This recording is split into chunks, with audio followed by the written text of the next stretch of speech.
guys, welcome back to another vlog. So this is our day 3 here in Bukidnon and today is February 22, 2025. So third anniversary namin. Wow! Yay. Happy anniversary! Happy anniversary! So yun nga, today ang target natin puntahan is ang tawag doon? ATV. Yeah, mag-ATV kami and then after nun, tignan natin kung mapupuntahan natin yung, anong tawag Yellow sa trumpet trees. Yellow trumpet trees or golden trumpet trees. Tsaka Yan. Lover's Lane. Tsaka Lover's Lane kasi hindi namin siya napuntahan kapon. So, tignan natin kung mapupuntahan natin siya ngayon. So, tara na. Ayan, palabas. Aray ko. Yung magsasalita ka pala. Dito, alam ko dito yung ATV. mag-ATV. So, hanapin na lang namin kung saan. Hindi niya makita sa Google Map eh. Ayan, alam ko dito kasi dito kami nakakita kahapon ng mga nag-ATV. Baka dito lang din. Hanapin natin yan. Kasi sayang ang experience. Ang ganda pa ng view. Ang ganda mag-drone dyan. Ayan, dito na kami sa Kapanglao stopover. Ay, wait. Ayan na, Kapanglao.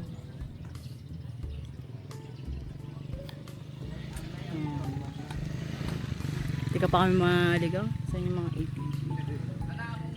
Iba-iba. Ito ata yung pinaka-ano natin. Kahapon. 1,000 bestseller.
Baka puti yan.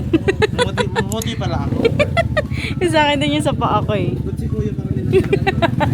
Sanay na siya, anak araw. Kilala sila nung araw dito. Oo. Ay, oo nga. Grabe, hindi ko siya naramdaman kanina. Ligo lang yan, ligo. Okay lang, kasama yan sa pagta-travel.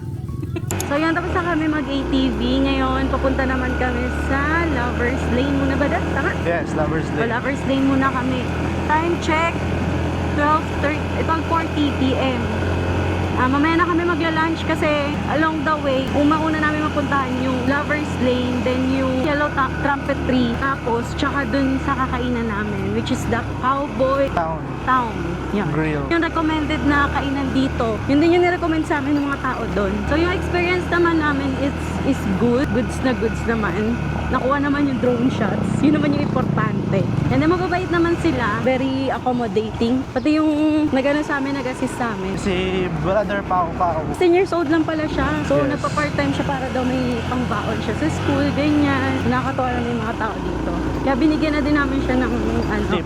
ng tip para dagdag sa pambaon niya. Kinanta niya talaga kami para lang makapag-drone shot kami, ganyan. Siya pa nga humawak ng Del, pero hindi kasi siya marunong. Pwede niyo din pala i-check yung Facebook page nila, which is Kapanglao Stopover, and then ATV, ATV. Ay, impasubong ATV adventure. Ah. Pwede din kayo mag-arkila sa kanila ng mga ng drone. Yes. Yung para sa mga drone shot. Ang halaga is nasa 500 pesos. Pero kami may dala naman na kaming drone kaya hindi na kami nag-arkila. In case na wala kayong drone, pwede kayo sa kanila magpa-drone shots. Halos lahat ng lugar dito na magaganda is may nag-aalok ng mga drone shots sa Communal Ranch, sa Rocky Peaks yan. Pag dito Nag-o-offer. nag-aalok ng mga drone shots. Nag-range siya ng 350 to 500. Alam ko kasi sa Rocky Peaks, parang 350 siya. Pero dun sa may Kapanglaw stopover, yung 500. pa-drone shots doon, habang nag-ATV kayo, is nasa 500 pesos. So sila naman na bahala doon. Maganda yung makuha nila, nakita ko. And pwede nyo din i-check sa Facebook page nila. Tayo sa Lover's Lane.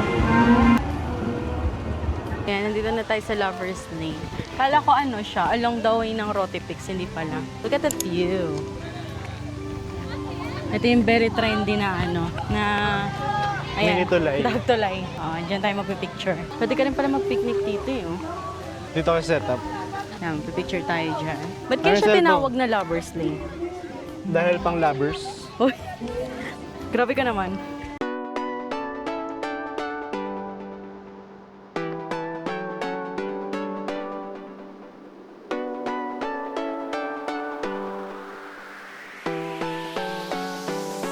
Ayan, tapos na kami dito sa Lover's Lane. Biglang umulan.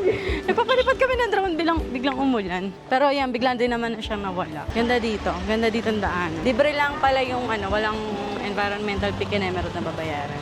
Parang traumatized ka sa environmental fee. Hindi kasi lahat ng pinuntahan natin may mga environmental fee, di ba? Do ano naman yun? Okay naman yun kasi nga, Ma-maintain nila yung... ma-maintain nila yung ganda ng environment. Wow! Ano doon? Ma-maintain yung ganda ng Sana tayo environmental. next. Sa may trumpet, yellow trumpet. Yellow trumpet trees. Ito na siya, guys. Andun tayo. Sana hindi lang umulan. May mga nakahinto sa sakyan. May mga tour guide yan. Ayan o. Di ba ang ganda? Yan, perfect. Di ba feeling nasa Korea? Madaming ganyan dito yung mga yellow trees. Pero merong iba na, ay doon ata dyan maganda. Ayun o yung, talaga, bloom na bloom yung pagka-yellow. Pero ito yun eh, yung parang tunnel. Gusto Ano mo, ba yun? kain muna tayo. Baliktad lang tayo dito. O pwede kasi umuulan eh. So yun, ito ang isa sa kagandahan kapag nagdi-DIY kayo. Kayo ang bahala. Since maulan, pangit mag-picture and mag-drone shot. Naisipan namin kain muna kami. Malapit naman na dito yung kakainan. So balikan na lang namin siya mamaya after namin kumain. Sana okay na yung weather para makapag-drone shots tayo. 'Di ba? Ganda. Tara, G. Ayun o, nakikita niyo ba yung background ko? Mamaya wala na ulan yan. Tara, Ay, let's wala na go. ulan. Meron pa konti. Meron pa, maya-maya na lang. Dito na nga tayo sa Cowboys Town. Yan, yun nasa likod ko. Cowboys Town. Diyan tayo kakain. Isa siya sa mga recommended na restaurant dito sa Bukidnon. So, tignan natin kung masarap talaga yung mga makainan sa kanila. Tsaka magkano ba yung mga presyuhan. Ay. Full sila. Ano orderin mo? Ito na lang. Ito din bestseller nila eh. Angus roast beef, 585. Tapos, lechong kawali. Tapos, tatlong rice. Tatlong. Drinks nila. Anong drinks ang... Ito. Frap. Frap, non-coffee, fresh lemon. Parang gusto ko ng lemon. Lemon. Acid na naman eh, no? Yakult lemon. Ito dito na tayo. Pwede na mo po? Pwede. Ay, nililinis pa. Pero upuan ko na. Ano sarap ng dessert nila? Dulce de leche, moist chocolate cake, ubi cake, carrot cake, red velvet. Parang magiging bill natin dito mga 2,000. The anniversary naman natin. Date ko na yan sa'yo. Wow! Ikaw magbabayad. Abono ka mo muna. Hayop na date yan. Lagi na nag-aabono. Tapos magde-dessert pa ba tayo? Akin na po ang order niyo. Pwede naman. Isa pong Angus roast beef. Okay. And isang lechon kawali. Tapos rice po, tatlo. Tatlo. For Angus and Kawali mo may rice na po. May rice na yun. Ilan yung rice? Isa lang. Rice isa. Yung lechon kawali. Meron din po. Dalawang extra rice. Sige. Gutom na gutom. Sige, Mahaba pa biyahe bali, natin. dalawa na lang po yung extra rice. Tapos, cream of mushroom soup.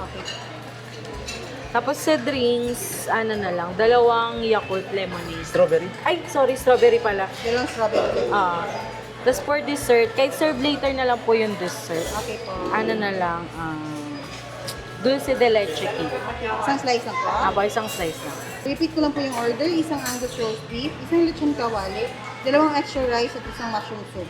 For drinks po, dalawang strawberry lemonade. At for dessert, one slice of dulce de leche to serve later. Serving time po nito sir, nasa 30 to 40 minutes. Maximum na po yun. Ha? Thank you. So, ito na yung food namin. Ito yung Angus roast beef. And then Lechong ito kawali. yung lechong kawali. Kala ko ano siya, baser salad. May kasama na pala siyang kanin. Isa yan yung strawberry lemon. Try mo na. Let's eat. Mukha naman siya masarap. Dapat lang kasi 585.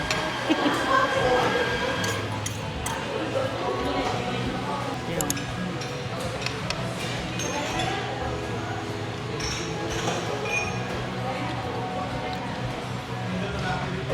Sarap. In fairness naman. Ang lambot ng baka. Ang lambot. Sarap niya. Alam mo, madami mushroom soup. Ito yung creamy mushroom soup.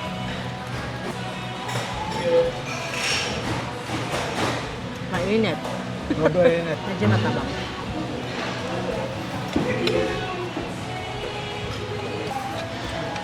Uy, Diba? Ang lambot. Ang lambot ng baka. Ang sarap. hiwalay agad ah.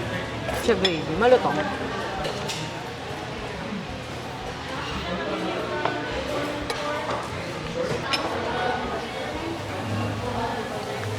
Kaya mapapa-exercise ka talaga eh. Sarap eh.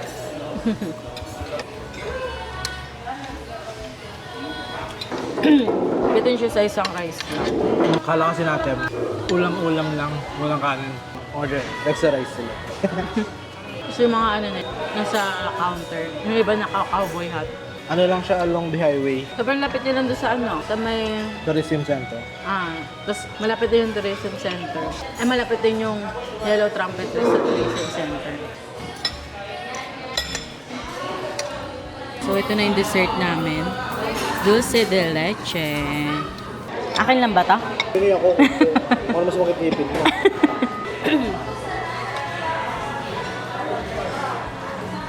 Ma-expect ko lang ano siya. Hindi siya chocolate. Pero may leche planata itong nasa gitna. Ma-expect ko kasi hindi siya chocolate yung ano. Ako rin. Diba? Pero masarap.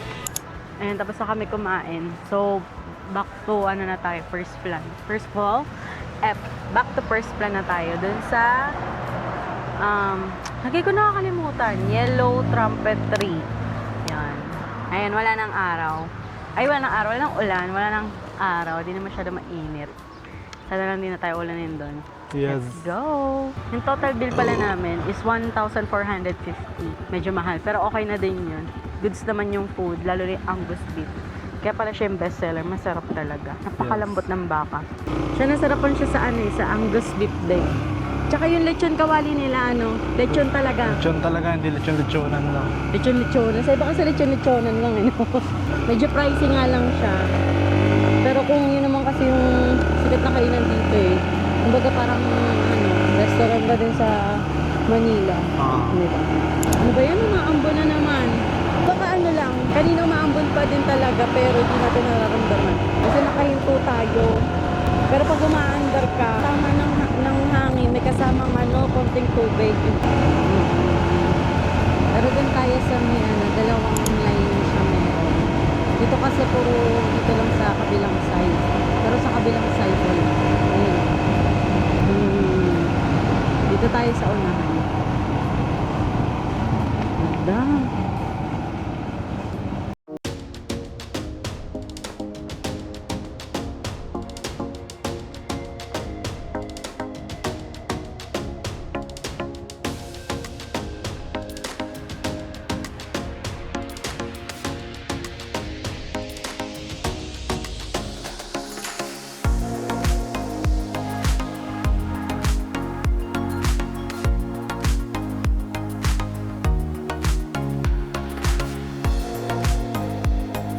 Ayan, nakakuha tayo ng props for picture taking.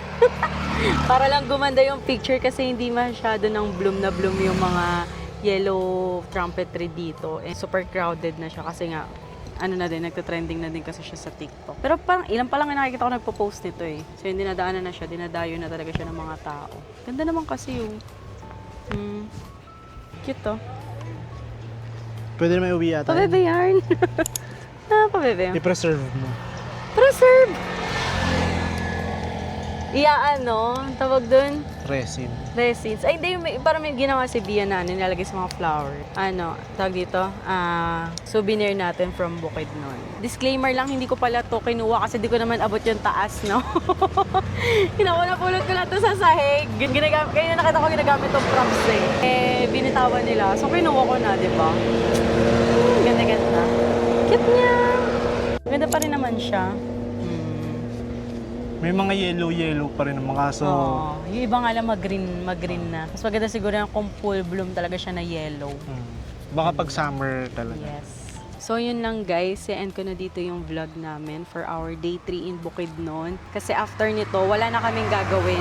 Pupunta na kami sa aming hotel. Separate vlog na lang yun para sa hotel tour natin. Next pag-i-stay namin is sa Dahilayan. Kasi bukas sa Dahilayan Adventure Park na kami. Actually, nagbago yung plan namin. Dapat today yun. Since na-discover namin yung, yung ATV, tsaka Tokso namin i-add. And then, hindi pa namin napuntahan yung Lover's Lane. So, kinonsider namin siyang, ayun na yung itinerary namin for the day. Time check, 3:20 p.m. na. So, after nito, pahinga na. Ganun pahinga, no? Ganun ata talaga pag nasa 30s na. No? Maaga yung pahinga, wala nang Hindi na kailangan siksikin yung itinerary. Hindi kailangan magpakapagod dahil napagod kami sa, tour namin kahapon. See you next So, kung month. di pa kayo nagsusubscribe, subscribe na kayo. And kung nagustuhan yung video na to, hit like the, Please like the notification. Hindi. Pati ikaw na bubulot. Comment, like, and share. So, kung nagustuhan nyo yung video na to, i-like nyo naman and then pa-subscribe na din para dumami na tayo. And syempre, i-share nyo na din sa mga friends nyo na magta-travel dito sa Bukidnon. So, yun lang guys. See you on our next vlog. Bye! Bye!